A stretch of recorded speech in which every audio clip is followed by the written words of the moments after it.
Have you ever sold something and instantly regretted it? Not because you missed the item, but because of who you sold it to. This is a story about a house sale that spiraled into a decade-long nightmare. A friend of mine, let's call him Mark, and his wife finally sold their home after it had been on the market for what felt like an eternity. The buyers were a Polish couple, a man and a woman who seemed a bit odd from the start. They didn't speak much English, communicating mostly through their realtor. They paid in cash, which was a relief, but also a little strange. Mark and his wife moved out, settled into their new place, and thought that was the end of it.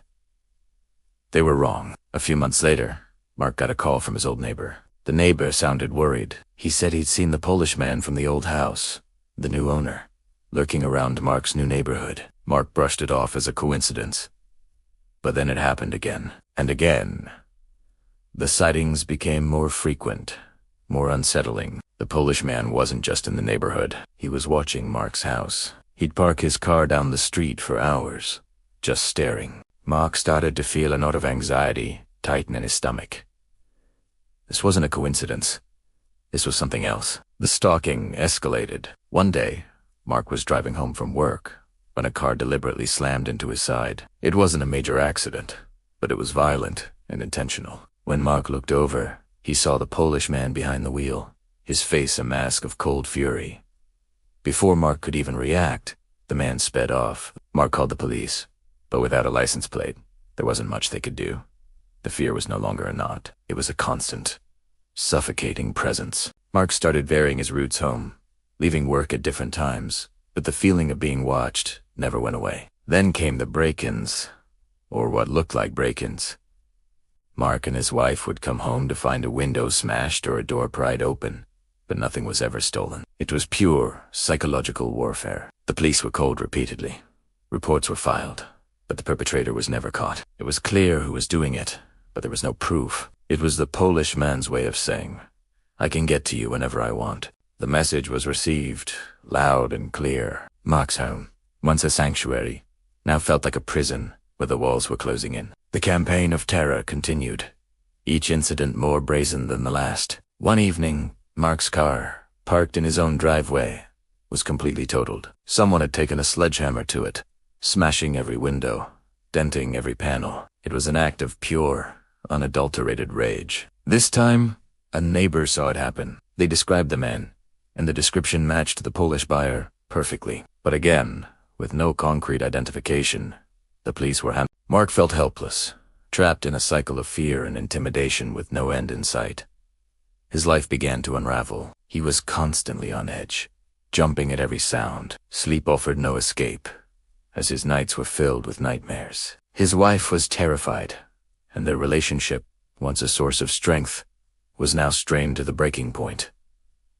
The stress was immense. Mark started losing weight, his face etched with worry. He looked like a man haunted, which, in a very real sense, he was. The vibrant, happy person he used to be was disappearing, replaced by a shadow of his former self. Years pass. The harassment never stopped, but it changed.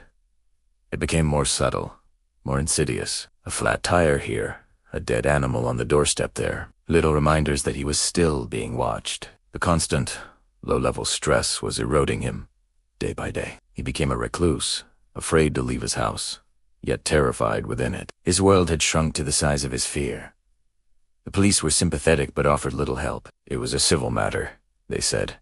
A vendetta they couldn't untangle. Then, about 10 years after selling the house, Mark saw him again. This time, it was different.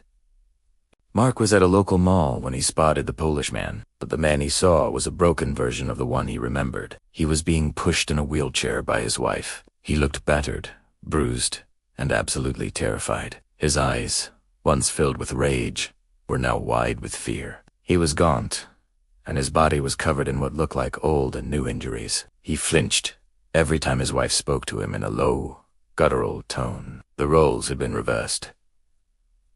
The tormentor was now the tormented. It was clear that the wife was the one in control, the true source of the malice. The husband was just her instrument, her pawn in a twisted game. All the anger, the violence, the hatred, it wasn't his. It was heirs. She was the monster, and he was her first and primary victim. Mark watched them for a moment, a strange mix of pity and lingering fear washing over him. He finally understood. The man wasn't hunting him. He was trying to escape her, and Mark was just collateral damage in a private, violent war. Mark couldn't even imagine. He never saw them again after that day. The harassment stopped, but the scars, the memory of that decade of fear, would remain forever. Now, for my second story, I want to take you back to my own childhood. This isn't something I heard from a friend. This happened to me. I grew up in an old house in Montreal. It was the kind of house with character, full of creaks and groans and stories whispered in its walls.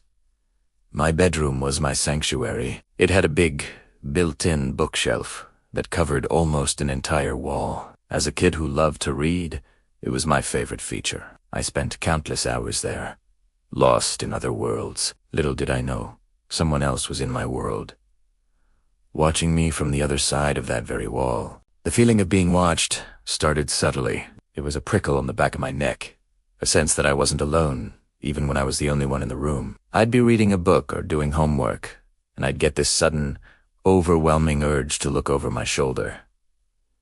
Of course, there was never anyone there. I told my parents, but they dismissed it as an overactive imagination, a common phase for a kid my age. "You're just spooking yourself," my dad would say with a laugh. So I tried to ignore it. I tried to convince myself they were right, but the feeling never went away. In fact, it grew stronger. Over the years, odd things started to happen. Small objects in my room would go missing, only to reappear in a different spot days later. A hairbrush, a toy soldier, a specific book. It was never anything valuable, just things that were mine. It was unsettling, like someone was playing a slow, deliberate game with me. Then came the sounds, faint, scratching noises from behind the bookshelf, a soft whisper that seemed to come from the wall itself. I'd pressed my ear against the wood, but the sound would stop, as if the person making it knew I was listening. I became obsessed, convinced there was something living in the walls. By the time I was a teenager, the fear was a constant companion. I avoided being in my room alone as much as possible. I started having trouble sleeping, convinced that someone was watching me in the dark. I'd piled pillows up against the bookshelf, a flimsy barrier against an unseen threat. My parents grew concerned. They thought I was developing anxiety, maybe something more serious. They took me to doctors, but no one could explain the root of my terror. I felt like I was going crazy. I couldn't articulate the certainty I felt, the deep, instinctual knowledge that a malevolent presence was sharing my space. The breaking point came when I was about 16. My family decided to do a major home renovation. The plan was to tear down some of the interior walls to create a more open-plan living space, and that included my bedroom,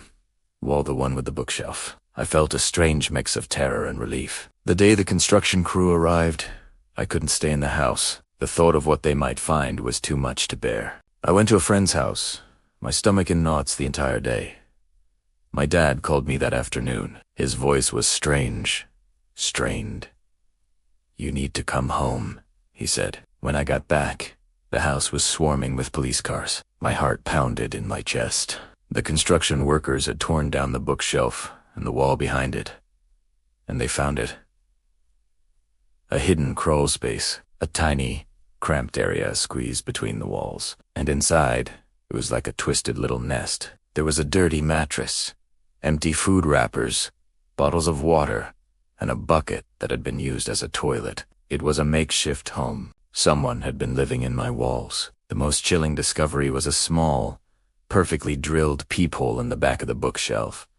It was positioned at eye level with my bed. For years, a man had been living a few feet away from me, watching me sleep, watching me read, watching me live. He had access to my room through a loose panel he'd created. He was the one moving my things, making the noises. The police said he'd likely been in there for years, coming and going through a hidden entry in the basement when we were out. All those years, my childhood fears weren't my imagination. Weta Real, the man was never caught. He was a ghost in our house, a ghost in my life. We moved out shortly after. I've never been able to sleep in a room with a large piece of furniture against the wall, since some things you just never get over.